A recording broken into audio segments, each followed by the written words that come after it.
Bueno, acá tenemos otros ejercicios, un par de ejercicios más sobre límites, todavía no hemos entrado a continuidad, en donde acá estamos introduciendo una función seno.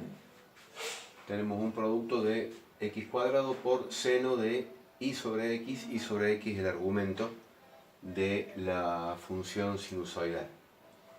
Vendría a ser el ángulo. Nos piden calcular el límite de la función para en el punto P sub 0 de coordenadas x igual a 4 y igual a 2pi. O sea, acá ya no estamos en el origen de coordenadas. Entonces vamos a calcular el límite doble o simultáneo. O sea, vamos a hacer tender simultáneamente x e y a 4 y 2pi respectivamente. Entonces, si nosotros calculamos ese límite, lo vamos a hacer reemplazando x e y por el valor x0 y 0, y vamos a llegar que el valor es de 16. O sea que existe el límite doble, igual a 16. Nosotros a este punto podríamos finalizar el ejercicio y tener la certeza de que existe el límite doble. Por existir el límite doble, existe el límite de la función y ese valor es 16. No obstante eso, vamos a poner en práctica, vamos a hacer la verificación de ese valor poniendo en práctica la metodología de los límites iterados sucesivos. Y bueno, en el caso de que tengamos igualdad, que de hecho la tenemos, vamos a aplicar también el límite radial. Más que nada como para ir ejercitándonos y agarrar práctica y seguridad al momento de realizar distintos tipos de ejercicios de límite. Vamos a llamar el límite 1, que sería la primera iteración, iterando primero respecto de x, o sea, haciendo tender z a x igual a 4, y luego el resultado de eso, haciendo tender y a el valor de y sub 0, que sería 2pi.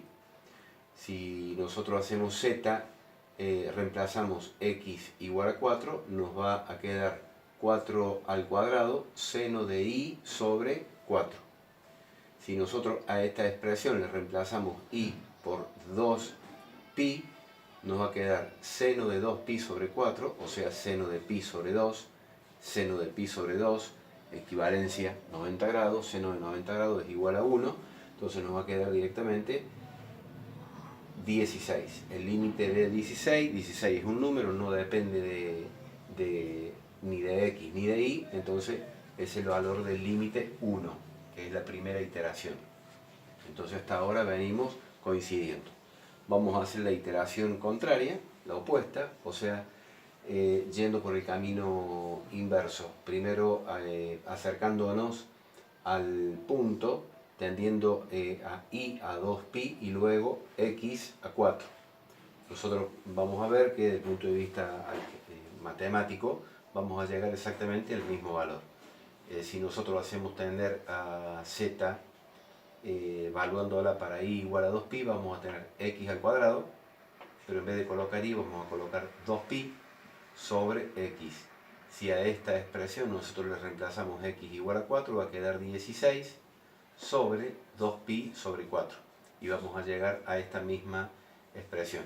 Con lo cual podemos verificar que los dos límites iterados son iguales y a su vez, como es de esperar, coincide con el límite doble. También es de esperar que si nosotros realizamos el procedimiento a través de distintas trayectorias, que puede ser radial y o parabólica, también nos debería dar lo mismo. Bueno, no vamos a hacer las dos, aunque muchas veces en los exámenes se piden realizar las dos o realizar solamente la radial o solamente la parabólica. Eso hay que estar muy atento a lo que es el enunciado del ejercicio en cuanto a lo que es la presentación del ejercicio y en cuanto a lo que es los métodos que tenemos que utilizar y cuáles son las incógnitas, por supuesto, que es lo que tenemos que calcular.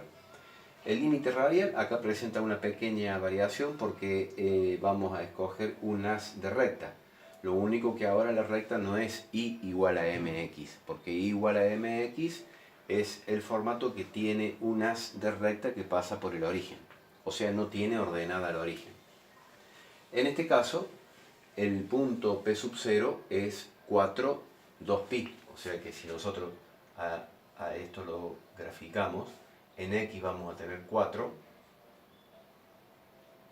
y en Y tenemos el valor de 2pi. Vamos a tener el valor de 2pi, bueno, es un poco más arriba, no importa, un poco más arriba, sería este punto, este es el punto P sub 0.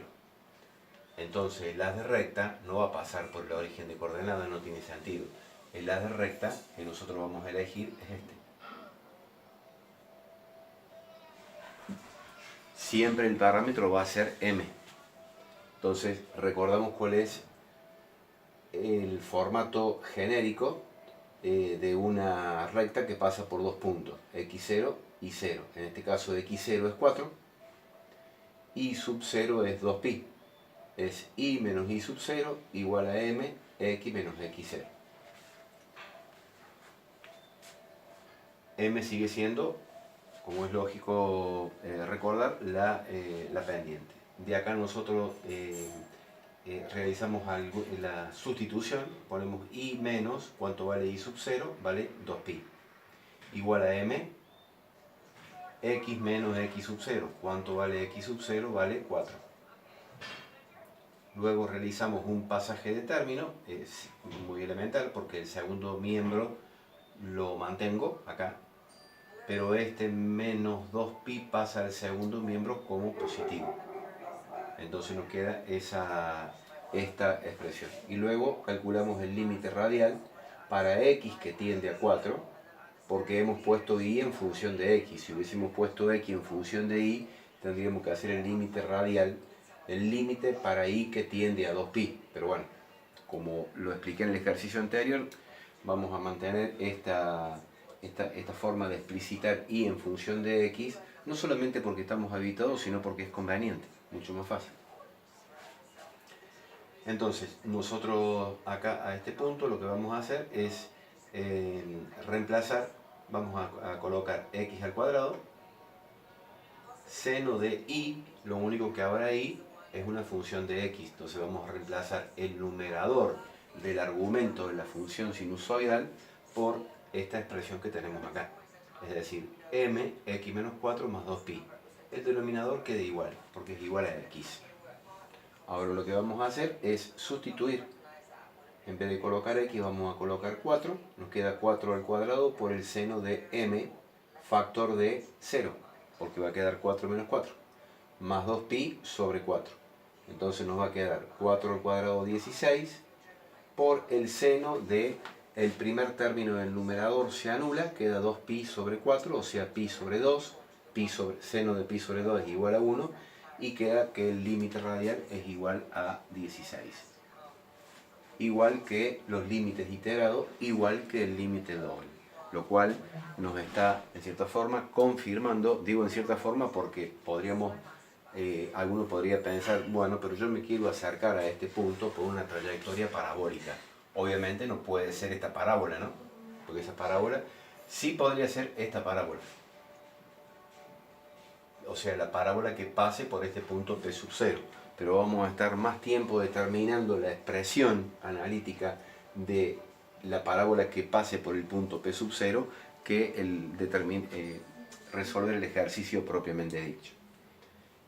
No solamente podríamos elegir una parábola de grado 2, sino una parábola de grado 3, podríamos elegir una función hiperbólica, cualquier trayectoria podríamos elegir. Hasta inclusive podríamos elegir una circunferencia, una elipse. O sea que hay infinitos pasos que nosotros tenemos que realizar para certificar de que realmente el valor es 16. En este caso, el valor del límite es 16. En este caso no es necesario, porque el límite doble ya nos dio 16. Todos los otros todos los otros los límites a través de distintas trayectorias nos van a confirmar el valor de 16, pero no podemos estar todo el día haciendo eso. Vamos a hacer este otro ejercicio, el número 9, en el cual tenemos una pequeña variante respecto a todos los anteriores, porque esa es la idea, de ir avanzando no con ejercicios prácticamente idénticos, sino que cada uno de ellos nos entregue la posibilidad de poder repasar algunos conceptos o recordar algo relacionado, por ejemplo, en este caso, con lo que es la función logarítmica. Acá tenemos esta función, el punto, al igual que en el ejercicio anterior, tampoco es el origen de coordenada, es el punto de coordenadas en x, este es el valor de x0. X sub 0 es e y sub 0 es igual a 1. O sea que si llegásemos a tener la necesidad de usar el límite radial o el límite parabólico o el límite según la trayectoria, vamos a tener que elegir una trayectoria tal que pase por ese punto. Entonces vamos con el límite doble. El límite doble nos va a quedar, vamos a reemplazar y por 1, x por e y x por e. Recordemos muy bien lo que es la función logarítmica. En la función logarítmica, permiso,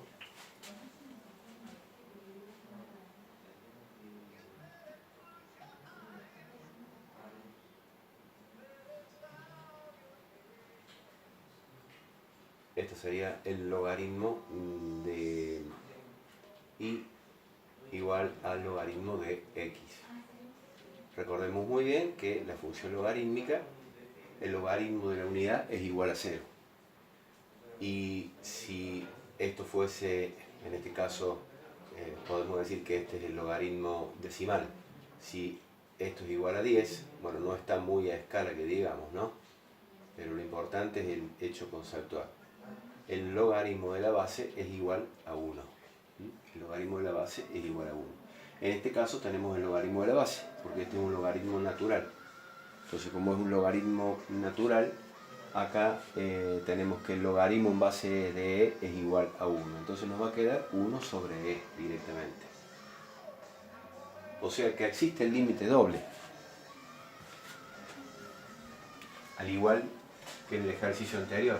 El ejercicio anterior nos daba un determinado valor de límite doble, acá también. O sea que, al igual que en el ejercicio anterior, nosotros podríamos dar por concluido, si estuviésemos apurados, el ejercicio y estar seguros y quedamos con la seguridad de que el límite de la función existe y es igual a 1 menos e. Pero no, nos están pidiendo, para ver si nuestros conocimientos son sólidos, verificar ese valor porque nos podemos haber equivocado también, ¿no? Verificar este valor del límite a través del procedimiento de límites iterado y del límite radial. No vamos a entrar con límite parabólico. Entonces, acá está bastante bien, no explicado, pero bastante bien desarrollado, en donde nosotros podemos ver que el límite 1, primero nos acercamos al punto por x, para x que tiende a e, vamos a tener esta expresión. Y menos e dividido el logaritmo de e. Luego hacemos tender y igual a 1 y nos va a quedar 1 menos e. O sea, el mismo valor que el límite doble. Seguimos adelante con la tranquilidad de que habríamos calculado bien el límite doble. Vamos a calcular L2 y bueno, si nosotros tratamos de entender cómo está el paso a paso de este desarrollo, vemos que también vamos a llegar a 1 menos e. O sea, los dos límites iterados son iguales y a su vez igual al límite doble. Pero bueno, no obstante eso, se pide una última verificación utilizando el límite radial. Y también un poco sirve para afianzar la fórmula que habíamos visto en este caso, ¿no? I menos I sub 0 igual a m factor de x menos x0, que es una fórmula que la tenemos que tener bien incorporado como estudiantes de ingeniería, es algo básico, digamos, ¿no? Entonces, de acá nosotros lo primero que hacemos es recordar la fórmula, la escribimos y luego sustituimos I sub 0, X sub 0 por los valores dados como coordenadas de P sub 0. Luego de hacer eso vamos a despejar I en función de X, el menos 1 pasa al otro miembro, pero pasa positivo. Y ahora lo que vamos a hacer es calcular el límite radial para x que tiende a e, porque nos quedó explicitado en X. y vamos a reemplazar, en vez de colocar y, vamos a colocar la expresión que resultó de la sustitución. Es toda esta expresión menos x sobre el logaritmo de x. Ahora vamos a reemplazar x por e. Entonces acá nos va a quedar m factor de 0, porque va a quedar e menos e, más 1 menos e, dividido el logaritmo de e, o sea, nos queda un análisis similar, tan similar como elemental, que L1. Entonces acá nos va a quedar 1 menos e dividido el logaritmo de la base, que es igual a 1. Recuerden este gráfico. Entonces nos queda nuevamente que es 1 menos e. Es decir, acá podemos decir que el límite radial no depende de m. ¿Se acuerdan que en algunos ejercicios habíamos dicho el límite radial es función de m? O sea, depende de qué recta del haz propuesto hayamos elegido. Si es una recta de pendiente 1, de pendiente 2, de pendiente menos 1, de pendiente menos 2. Acá es totalmente independiente de lo que es el valor de m, porque se termina anulando, porque este segundo factor es igual a 0. Esto estaba mal. Por favor, entonces tenemos que el límite doble es 1 menos e, todo nos da 1 menos e, 1 menos e, todo queda certificado, entonces estamos en condiciones de asegurar que el límite de esta función es igual a 1 menos e. Son dos ejercicios similares desde el punto de vista de resolución, debido a que, de conclusión mejor dicho, porque ya en el primer paso a nosotros ya nos queda la seguridad de que la función tiene límite. En este caso 16, en aquel 1 menos e. Nosotros el resultado siempre es conveniente dejarlo así, expresado en este formato irracional, por decirlo, que es la forma más lógica, digamos, no parece una antítesis, ¿no? Es la forma más racional de expresar el resultado, es la forma irracional. Recuerden que e es un número irracional porque tiene una cantidad infinita de cifras decimales.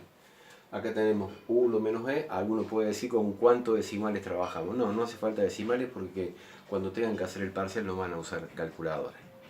Entonces, dejar 1 menos e es el mejor resultado desde el punto de vista matemático. Si estuviésemos hablando de un problema físico, bueno, ahí la cosa cambia. Muy bien. Vamos a seguir adelante en un rato haciendo algunos otros ejercicios, probablemente ya empezando con continuidad.